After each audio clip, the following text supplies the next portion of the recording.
I got a funny story to tell. And this is actually one that is kind of interesting and makes you laugh a little bit. But the Miami Hurricanes are in the national championship coming up on January 19th because of Caitlin Clark. And I think it's absolutely hysterical. And I'm going to share this with y'all because I think it's absolutely hysterical. I heard this and I had to share it in with my own little twist because I'm a humongous Caitlin Clark fan. So I'm going to say thank you to Caitlin Clark because in a way, in a sense, it's kind of true. It's kind of true.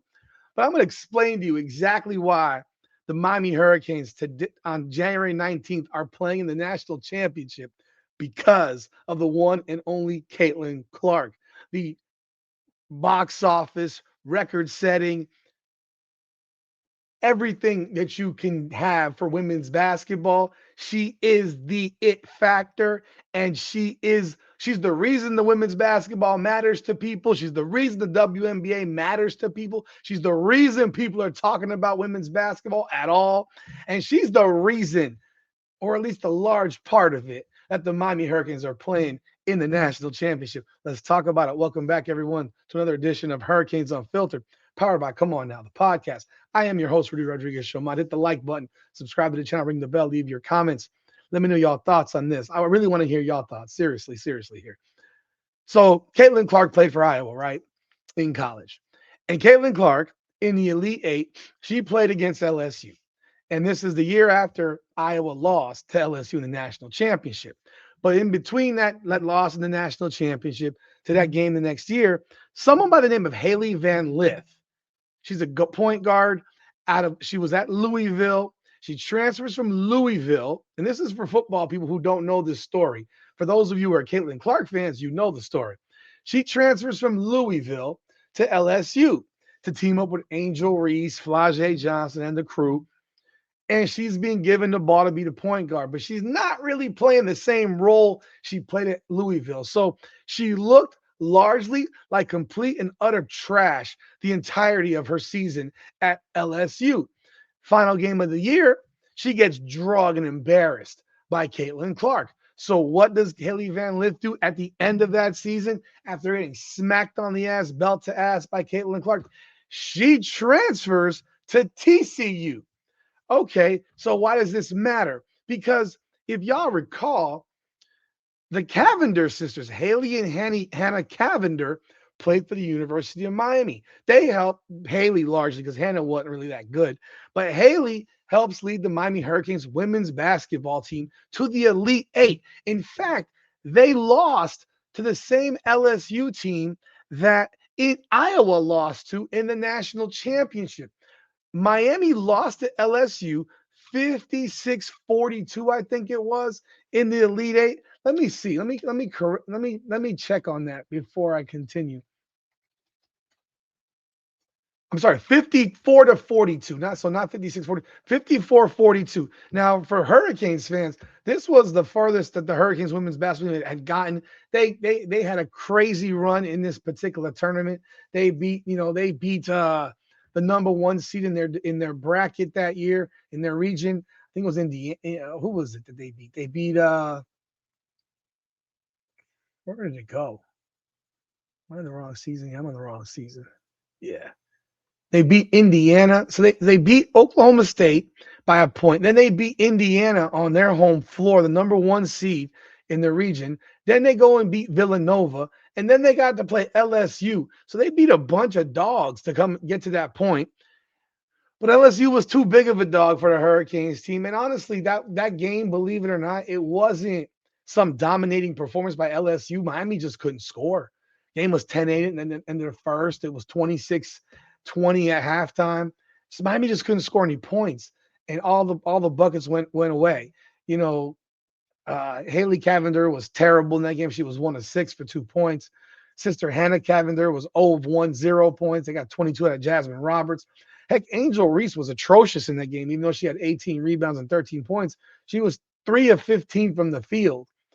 They were led by Alexis Morris, and they got the job done. They beat the Miami Hurricanes. They were favored to win the game, and as rightfully so, they were the better team. But so that team lost to LSU. Now, After that season, the Cavender sisters decided they weren't going to play basketball anymore. They decided they were done.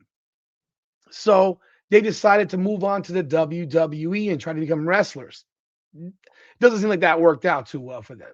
Now, after that, Haley Cavender decided she wanted to play basketball again. So after missing the 23-24 season, she decides that she's going to go play for TCU and transfer to TCU. Well, what happens there? She finds out that Haley Van Lith, who is a far superior player to her, is transferring now to TCU. So what does Haley Cavender do? And I don't think Hannah Cavender was going to play at TCU. I think it was just going to be Haley. What does Haley Cavender do? She says, well, you know what? This ain't going to work out. She picks up, makes a phone call to Miami and says, can I come back? And what happens? Haley Cavender and Hannah Cavender come back last year to play for the Miami Hurricanes women's basketball team. Why does this all matter? Well, Carson Beck dates Hannah Cavender at the time. And Carson Beck initially he was going to enter the NFL draft. I think even despite his elbow, he was going to enter the NFL draft. Well, that doesn't happen. And if I'm mistaken, you can correct me in the comments, but because I've heard from multiple places he was going to declare for the draft. Now, he comes out of the draft. Miami had tried to get other quarterbacks. They ended up with Carson Beck. And maybe they were late to the party on Beck because of the elbow situation. And, there is concerns when you have an elbow operation like that you could have a problem. So he's dating Hannah Cavender. And and this was spring of last year, of this past year. So they were still in season. The women's basketball team was still in season. Hannah and Haley are still playing for UM. And Carson Beck's now in Miami. I think he was in Miami by early spring. I don't even know how long it was before he got here, but he was here early spring after having surgery on his elbow. And they're dating, blase, blase. And now Carson Beck is here. Carson Beck probably would never have come to Miami if not for Hannah Cavender.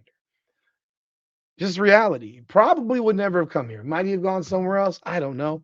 Might he have stayed in the draft? I don't know.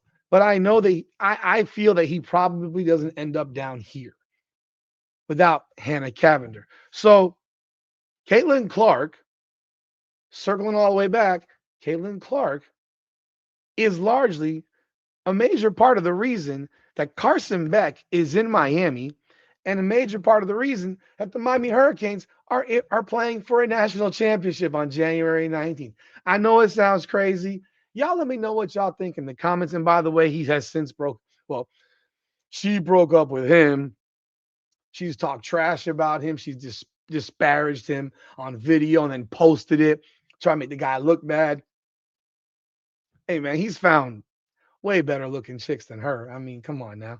This is Dade County. We're talking about the home of the freaking fly Latinas and the fly black women, the fly Caribbean black women. Everything. Come on now. So y'all know the deal. What do y'all think of that? Caitlin Clark is why the Miami Hurricanes are playing for a national championship. They should give her, if Miami gets the job done, they should send Caitlin Clark a ring. What do y'all think? In fact, they should be calling Caitlin Clark right now and offering her sideline passes to be on the Miami Hurricanes sideline for this game. What do y'all think in the comments? Y'all leave y'all thoughts. Let me know what y'all think. I appreciate y'all. I love y'all. This was a fun video to do. Like, subscribe, and follow. Hit that like button, subscribe button. And we got so much more coming this week. We are a week away from this game. I cannot wait. It's Hurricanes Unfiltered, powered by Come On Now, the podcast. Come on now.